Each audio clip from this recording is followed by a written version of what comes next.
Peut-on reconquérir son évitant ou son évitante? Je suis Sophie Patterson, je suis spécialiste des profils d'attachement insécures, c'est-à-dire évitants, anxieux et chaotiques, dit aussi désorganisés. Je le répète à chaque fois, mais c'est important de poser les bons mots. Le désorganisé, le chaotique, c'est le mélange des deux profils, anxieux et évitant à la fois. Et c'est aussi le plus traumatique des trois. Alors, la question de la reconquête avec un évitant ou une évitante, même si on n'a pas les mêmes paramétrages, que ce soit une femme évitante, en général, ce sera plutôt, on va dire, plutôt une base craintive, alors que l'homme, en général, il sera plutôt de type dédaigneux. Alors, je ne vais pas rentrer dans les détails des deux sous-types du dédaigneux, je le ferai plus tard dans une autre vidéo. Mais en tout cas, on a la même base au niveau de l'évitement, mais on n'a pas la même approche.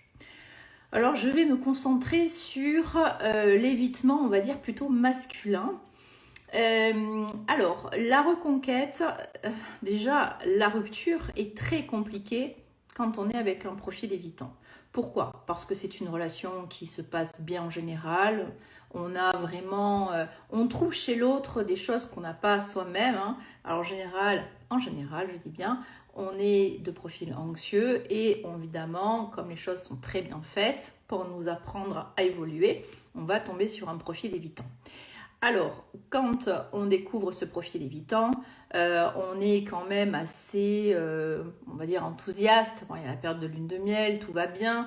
L'évitant n'aime pas trop les conflits, donc ça va pas être une relation très conflictuelle. Donc, on va surtout au début vivre de très bons moments et il et elle aussi quand même dans cette idée-là peuvent apparaître comme en fait les gens, la personne qu'il nous faut, quoi, qui nous correspond. C'est l'homme ou la femme idéale, on va dire, entre guillemets, même si je vous mets à l'aise, ça n'existe pas. En tout cas, il y a cette sensation-là. Et donc, du coup, ça, je fais ce petit préambule parce que c'est important d'expliquer en fait la base et la teneur de cette relation si spéciale qu'il y a avec l'évitant.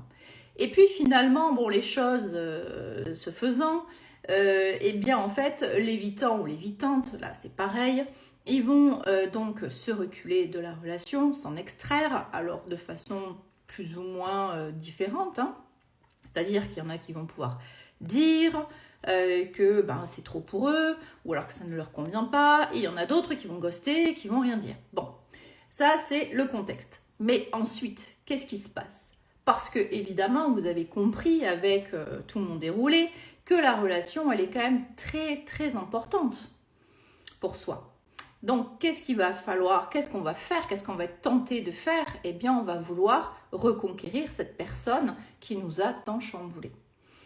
Alors, est-ce que c'est possible? Eh bien, voilà, justement, en fait, plus vous allez courir derrière et plus ça va être compliqué.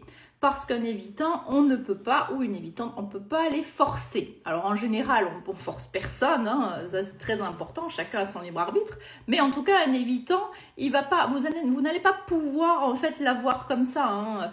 Si vous ne pouvez pas rentrer par la porte, vous n'allez pas non plus rentrer par la fenêtre, il ne vous laisse pas rentrer. Donc ça c'est clair, parce qu'une fois qu'il a décidé, eh bien, ça va être très compliqué. Donc, pour la reconquête, alors c'est vrai qu'on vient me voir pour ces histoires, ces questions, on va dire, de reconquête. Et je fais toujours très attention quand il s'agit de reconquérir un évitant ou une évitante. Alors, bien entendu, j'ai quelques méthodes qui peuvent fonctionner, mais attention, c'est pas la recette miracle parce que on ne contrôle pas et bien heureusement la personne d'en face. Mais effectivement, c'est un exercice quand même, on va dire, une expérience assez compliquée.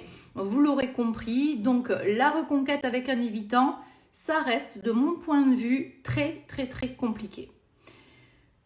La reconquête pourrait éventuellement aussi, de façon plus facile et naturelle, venir de l'évitant lui-même. C'est-à-dire que quand l'évitant ou l'évitante commence à comprendre déjà son mécanisme traumatique, dysfonctionnel, eh bien, il va se dire, finalement, il y a quand même quelque chose à faire de mon côté et finalement, je vais pouvoir peut-être me stabiliser et c'est pour ça que j'ai des évitants et des évitantes qui viennent me voir parce qu'ils ont envie d'évoluer et de travailler sur eux. Je l'ai dit dans une précédente vidéo, on ne va pas tout changer, on ne métamorphose pas un profil évitant, mais en tout cas, il va vraiment évoluer et ça va être significatif dans ses relations. Donc là, effectivement, c'est le meilleur des cas, je vais dire, évidemment, quand l'évitant lui-même ou l'évitante prend conscience du mécanisme et souhaite avancer. Du coup, eh bien, la relation va pouvoir éventuellement repartir si elle se passait bien. Voilà, donc n'hésitez pas à me dire, vous, en commentaire, ce que vous en pensez, ça m'intéresse.